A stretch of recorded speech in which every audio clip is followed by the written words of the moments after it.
Hello people of the internet. Welcome back to my channel, or welcome to my channel if you're new. Tonight's spooky scary Reddit is brought to you by Ouija boards. Remember, don't buy them. A little while ago, like tiny Mike, little while ago, someone requested I redo that video because the sound wasn't good, and I apologize for that. We were in the struggle days. I won't redo it because I don't know what thread I was reading, but I will make a new Ouija board video, so here we are. As always, guys, don't forget to like, subscribe, and comment down below. And if you have your own spooky, scary story that you would like for me to read in a future video, make sure to email this email right here, which is also available in the description down below. Okay. Let's get into it, yeah. I was about 12 or 13, spending the night at a friend's house, goofing around with the Ouija board with him and his sister. We were getting all sorts of gibberish plus words spelled out, just kind of scaring ourselves for fun, not taking it very seriously. Then we got the message, "I can see you through the window," and then "I can see you through his eyes," or something like that. There was just a small window in the basement room where we were, and just the backyard and woods past the driveway visible through the window.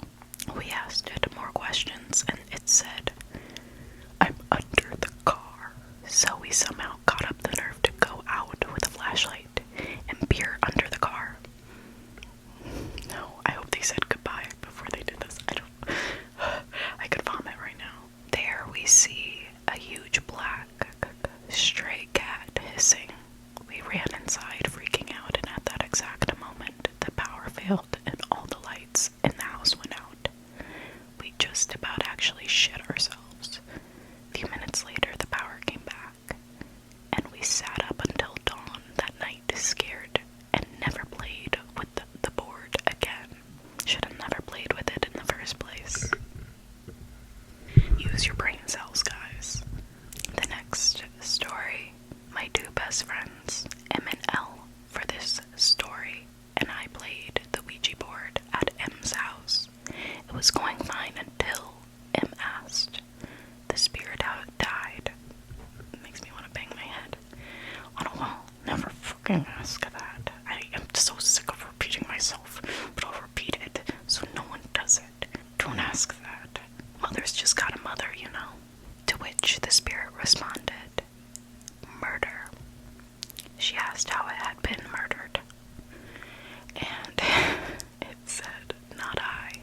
It gave its name as something older that I can no longer remember and gave us a date in the 1800s. It started to get heavy. The whole room felt different, and the little thing on the board was ripped out of our hands and went across the room. We stopped playing immediately after that. M's mom died of cancer a week later. Very suddenly, nobody knew. Probably a coincidence, but Elle's mom was hospitalized for a serious drinking problem not long after that, and then mine had an emergency hysterectomy the same week. I've since then experienced things that I don't think I would have without this experience. Voices, a dark shadow, footsteps. I wonder if I'm being haunted sometimes. Still, and it's been 9 years. The next story says, I got a board for Christmas when I was in the 6th grade. Great Christmas present, huh? That night, I went over to my best friend's house and brought the Ouija board with me.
exactly 30 minutes.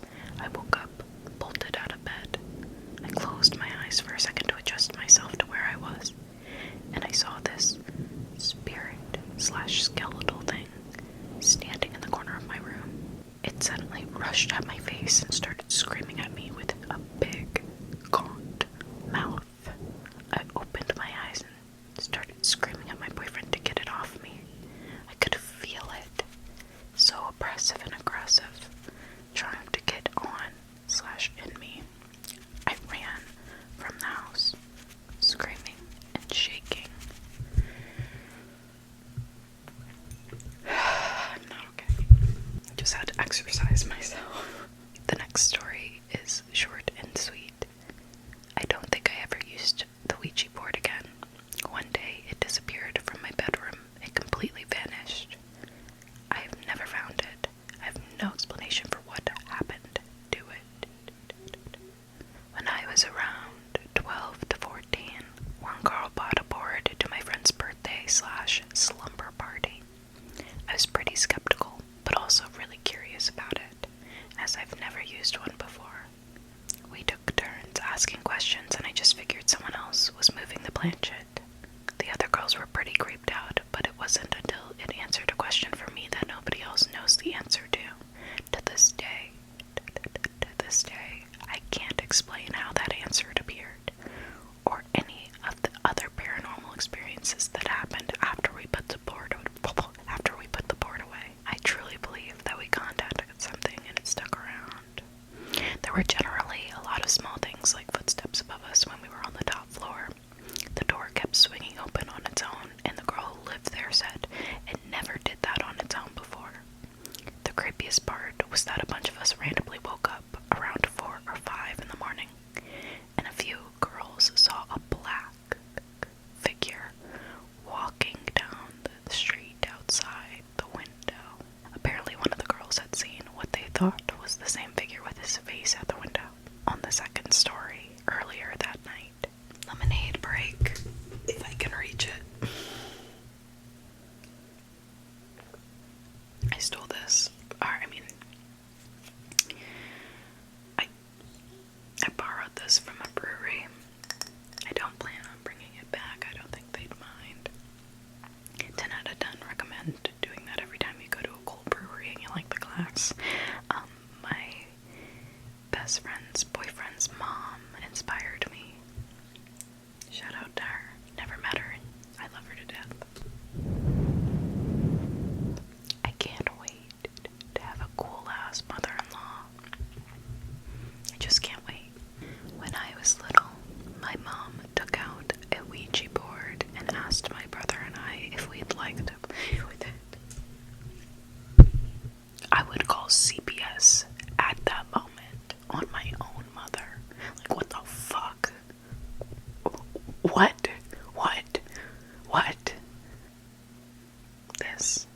This, what you see, what you're witnessing on my face, that's Virgo judgment, and that's the worst fucking judgment that you could ever withstand. Some people don't need kids, okay? It started out pretty funny. Someone was obviously moving the glass thing, making words like poop and stuff like that. Did I mention we were young enough to be hilarious? But then my mom said, let's get serious and try to contact someone. Here's where it gets weird. His mom sucks. A friend of hers had recently gone missing. He'd been missing for a month or so, and nobody knew where he was. When we asked who it was we were talking to, his name was spelled out. Let's just say it was George, since I genuinely don't remember. When we asked George if he was my mom's friend, he said yes. My mom got visibly upset and asked where he was, and a lake was spelled out. It was extremely upsetting, and we stopped immediately. Mom tried to be lighthearted about it, and since I was young, I believed it was no big deal. About 2 weeks later, they found George's body, and he'd been hit by some car or train or something like that on a bridge, and his body somebody fell into a nearby lake, though it was more like a very large pond. It was a reasonably remote place, so nobody had found it for a while. That is extremely sad. I still think, though, that the mom had no business doing that with her kids. Like, could have done that with anybody else. Anybody else. Sorry about your friend, though. After about 15 minutes of goofing around, my friend's mother calls him up for dinner. Oops. He doesn't go. More shenanigans ensue. For maybe 5 to 10 minutes, his mother gets heated. We can now hear her stomping across the house above us. She gets to the stairwell and screams, "Roger, get your ass up here for dinner right now." He responds, "Okay, give me 2 more minutes." His mother responds, "Don't just stand there at the foot of the stairs, get up here." Now here's the problem. We are roughly 15 to 20 feet from the door. There's no way she sees him. He exclaims, "We are sitting at the bar." And the moment the word bar leaves his mouth, the door that nobody could close slams shut. The 4 of us immediately went from joking around to screaming and panicking, as we couldn't open the door. Later, his dad jumped in through the basement window and had to kick the door through it to open it. I never went back to his house. The next story says, we asked if we could exit the game and say goodbye, and it wouldn't move to goodbye, so we all just took our hands off. The moment we did, 2 pictures on different walls just fell down. But did you end up saying bye? I'm worried. I played alone. Later, when I was trying to sleep, I felt my hair being tugged on, and it lasted all night. I, as an adult, would go sleep in my parents' room that night. No. Ain't no way. No. A big group of us had all of our hands on the board, and we all felt this electric shock go up to our hands, and we all screamed and let it go. Nothing else but the vibe of the party changed for a bit because everyone felt really disturbed. Another story says, I thought my friend was moving the thing, so I challenged the ghost to show itself outside the game. I said, do something else. Run up and down the stairs or something. We were in the basement and instantly heard loud, angry stomping on the stairs. There was nothing when we looked. Eventually we ran upstairs and asked the rest of the family if they had to come downstairs. When they said no, we asked if they heard that. They hadn't. This story is super short, and it just says, the lights went out. The next story says, me and 5 of my other friends played with a Ouija board once. We asked the ghost how old they were when they died, and they said 5. We asked how they died, and it spelled out M-O-M. Mom. That was pretty spooky.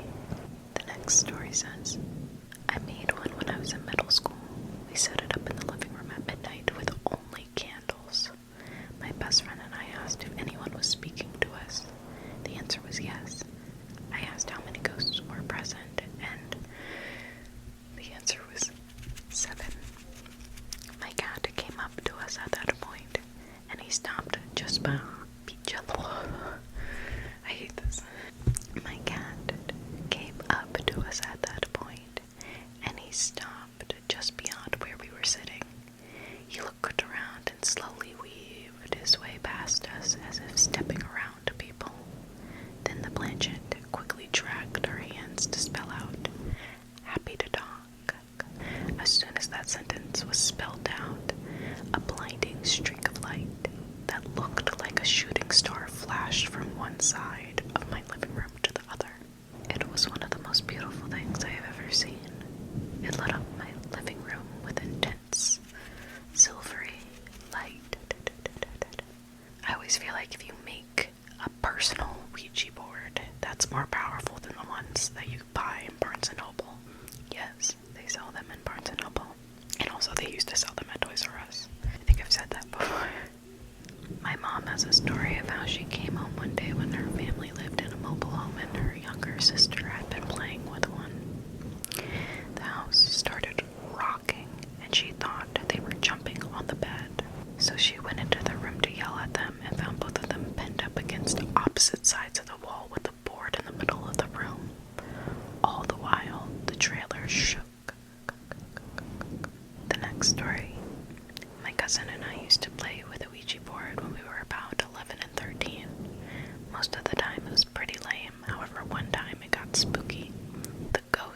when she was 19.